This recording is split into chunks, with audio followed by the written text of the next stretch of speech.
Howdy, and welcome to a historical moment.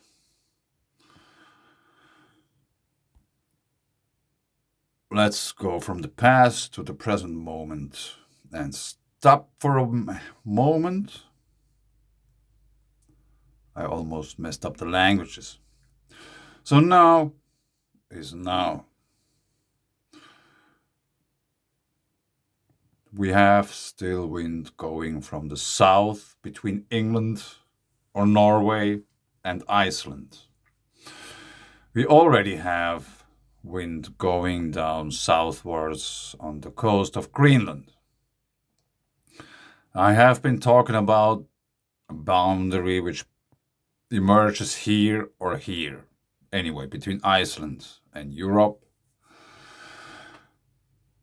That's the present moment, even though the time isn't not really correct. I don't know. But anyway, let's continue and we might see some change happening in this region here,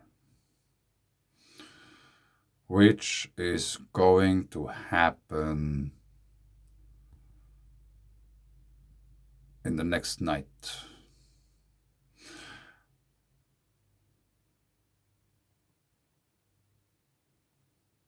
In the next hours, actually.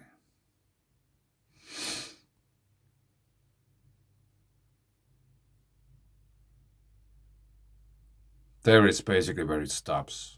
At 11 o'clock in the night, those turn eastwards, those turn westwards.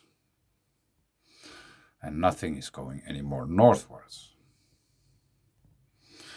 And I was talking about a weather pattern that could emerge, which would circle Europe in this direction.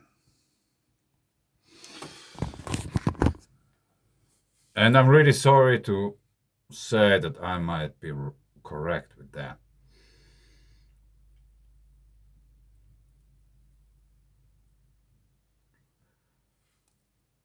Note how there is cold air plunging into the south.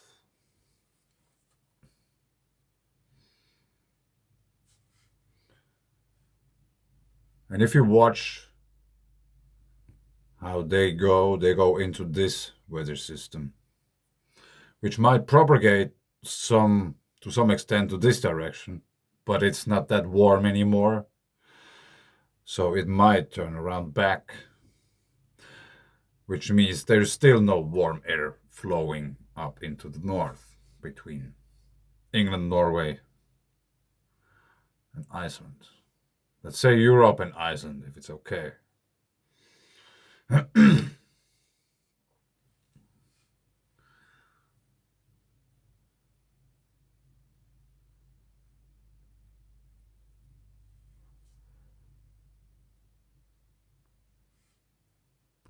Now let's put those pressure lines away because they're just disturbing us.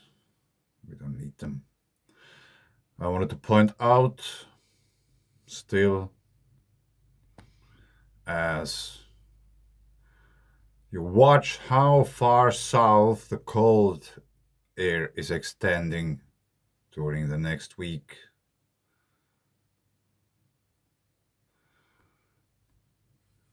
It reaches beyond the Mediterranean. It reaches northern Africa.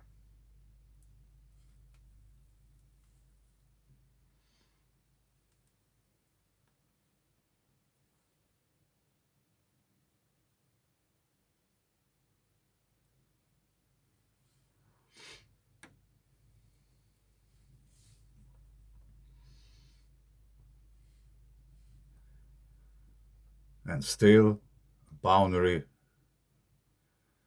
There is more air flowing from the north than there is air flowing from south northwards, which would bring us to spring. And now, if we try to zoom out a bit, probably you can see it already.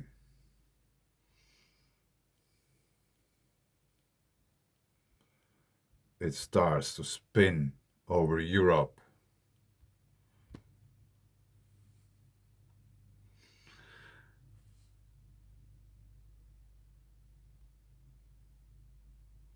And it is a low pressure system, which is in a way really interesting since we have the Kursk magnetic anomaly. And at least, yes, last year there was all, like many times there was locked in this kind of high pressure system, and now there seems to be get locked in a low pressure system. Let's see how this will stay in place. If it stays in place, it might be related to the Kursk magnetic anomaly, which also could indicate that there has been some pole shift weather-wise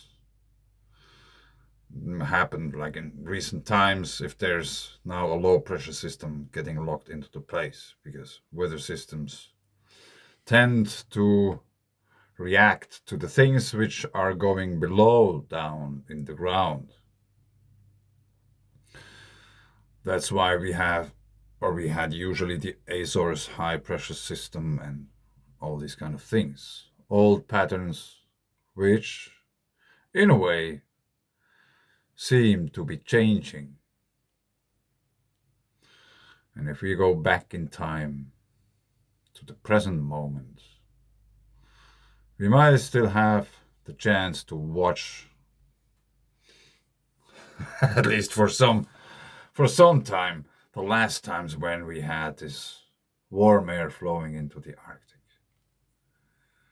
If it doesn't flow anymore, like if it doesn't start to find its old patterns during the springtime and or as we go into the summer, and it's continuing to blow cold air from the Arctic southwards into Europe, it might get really bleak. And this is just now weather patterns. There is no volcanic eruptions included in this, or sun activity, which also can be expected to ramp up almost unprecedentedly. Yeah, really interesting times. Get your rubber boots ready and get a coat. Thanks. Bye.